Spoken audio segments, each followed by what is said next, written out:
Saya berpikir dari yang saya lihat dan saya baca dari berbagai respon dunia dari masalah Palestina, peperangan ini rasanya seakan-akan Allah sedang menyeleksi kita, siapa dari kita yang berdiri di atas hak dan mana dari kita yang berdiri di atas batil. Melihat banyak di benua sana yang berbondong-bondong masuk ke dalam Islam karena banyak dari mereka yang membaca Al-Quran untuk mencari informasi terkait masalah Palestina ini. Semoga bisa terjawab.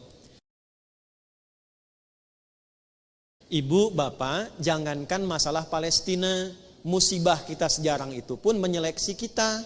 Mana perbuatan yang benar, mana perbuatan yang salah. Contoh begini, kalau suami cemberut kepada istri, musibah bukan? Nah, cemberutnya suami kepada istri atau sebaliknya, jangan dulu jauh-jauh ke Palestina. Itu pun untuk menguji di antara suami dan istri itu, mana sifat baik, mana kurang baik ketika merespon situasi itu. Akhirnya dari keduanya bisa belajar.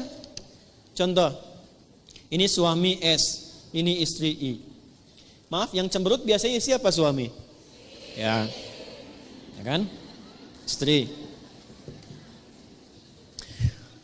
Allah selalu menciptakan segala hal berpasangan. Ada laki-laki, ada siang, ada.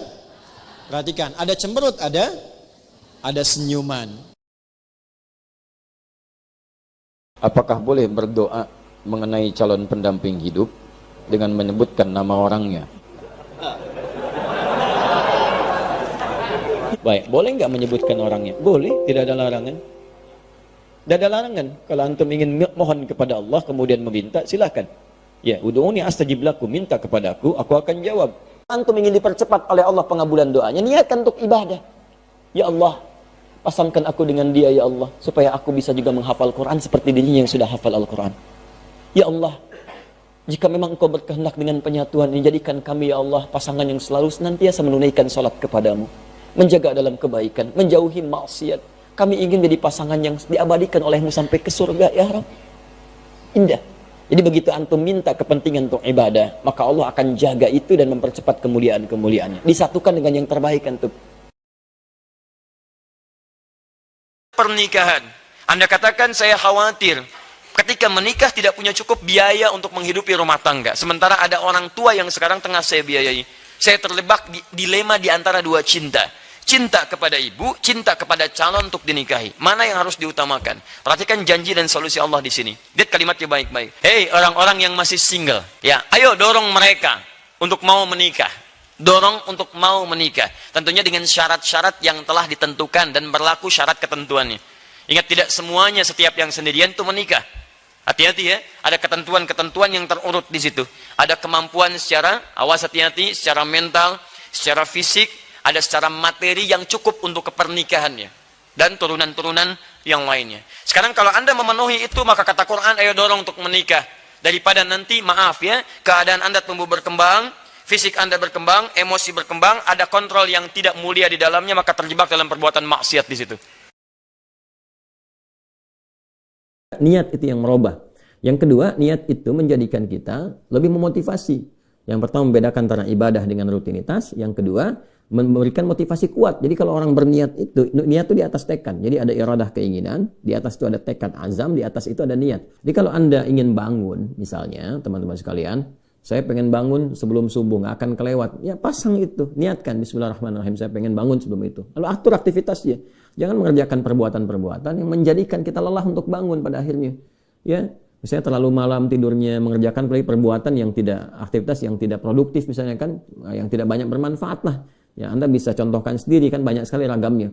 Ya, sekarang sampai malam larut, disebutnya begadang ya. Ya, sampai begadang misalnya kan.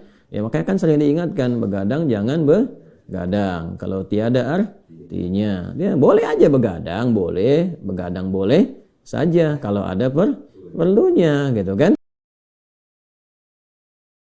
Itu sunnah kebiasaan Nabi. Bangun dari tidur itu sudah begitu, sehingga melihat apapun tuh tersambung dengan Allah. Bangun tidur lihat istri, dilihat sebagai amanah Allah. Kalau sebagai amanah nggak mungkin menzalimi. Lihat anak sebagai titipan Allah.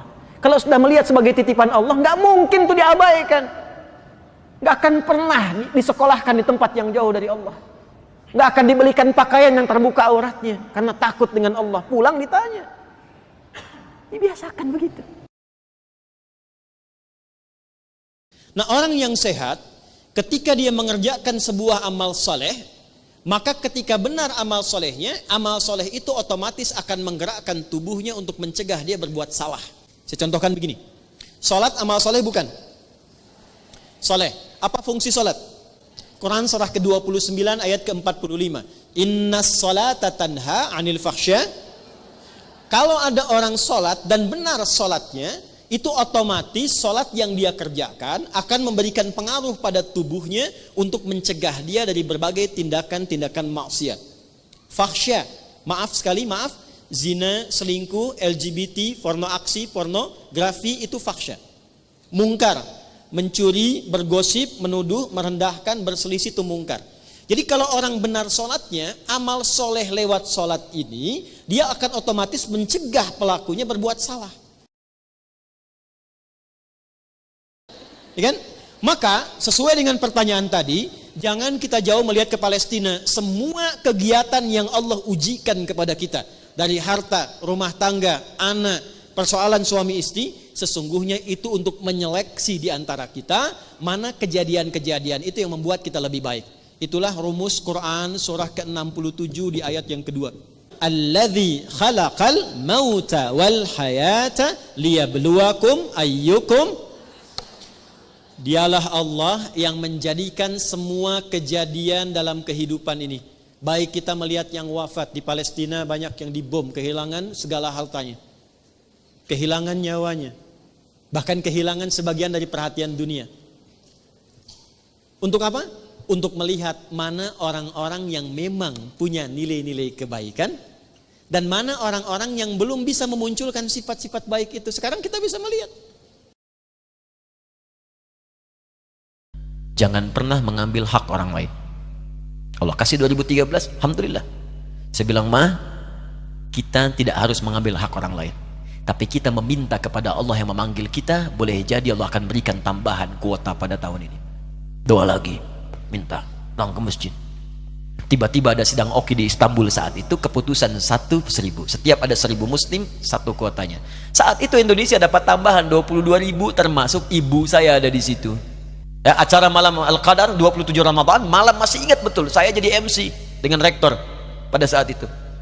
Saya nggak pernah bawa handphone, tiba-tiba handphone itu saya bawa, berbunyi kemudian telepon itu. Saya minta pada rektor izin, saya angkat dulu, diperkenankan. Saya kemudian ke belakang masjid, saya angkat, tiba-tiba saya dengar suara sudah menangis. Nah, katanya, kenapa Ma? Alhamdulillah, Mama bisa haji. Ternyata kuota itu termasuk ibu saya. Nah, itu dengan doa itu jadi ibadah. Nanti makanannya berkah, menambah energi. Energi itu mendorong pada kebaikan. Itu yang dimaksud berkah pada benda. Allah berikan satu doa, di situ diajarkan oleh Rasulullah, kita bacakan, kita makan itu, di situ melahirkan berkah. Berkah itu yang melekat pada makanan dan sebagainya, itu mengarahkan pada kebaikan. Itulah barakah. Barakah itu ziyadatul khair. Karena ada orang makan nggak jadi energi. Orang makan energinya nggak bisa diibadah. Ada orang minum cuma dikit, ya, tapi masya Allah kebaikannya banyak dari situ. Ya, itu namanya berkah. Jadi 5 poin ini penting untuk kita tanamkan pada diri kita. Hati-hati. Judi ini sangat berbahaya. Ayatnya dibuka dengan kewaspadaan, dipertaruhkan keimanan seorang hamba, disoal akalnya, dipertanyakan integritasnya, apakah engkau manusia ataukah memang hanya orang-orang yang dikuasai oleh pengaruh provokasi syaitan, ya, yang jauh dari rahmat Allah. 3, jauh dari kebaikan. Hanya setan yang mengerjakan perbuatan yang jauh dari rahmat Allah. Hanya setan yang menjauh dari kebaikan. Makanya orang beriman gak mungkin terlibat judi. Dan yang kelima, Anda akan menukar kebahagiaan hidup Anda yang sejati dengan sesuatu yang buruk. Cenderung ini melahirkan satu keburukan dalam kehidupan. Apa di antara aspek-aspek keburukan yang berpotensi didapatkan ketika seseorang terlibat dalam? Sekarang ini kan unik nih, ya, kehidupannya dinamis dengan adanya percepatan digitalisasi. Dulu orang datang ke tempat judi, ke kasino, ke macam-macam dan sebagainya. Sekarang judinya yang datang. Judi peluangnya datang ke saku setiap orang melalui handphone, media sosial, macam-macam. Dia masuk tuh, pakai slot, pakai macam-macam dan sebagainya. Maka ini sudah diantisipasi jauh-jauh hari. Sepanjang Anda beriman, kata Allah, jangan gadaikan iman Anda dengan perbuatan yang merusak, dengan menghadirkan judi dalam kehidupan. Semakin kuat iman, muncul dia jadi iklan, ya kan? Muncul kemudian menjadi promosi ajakan-ajakan. Semakin tinggi iman kita, abaikan, hapus, jauhkan.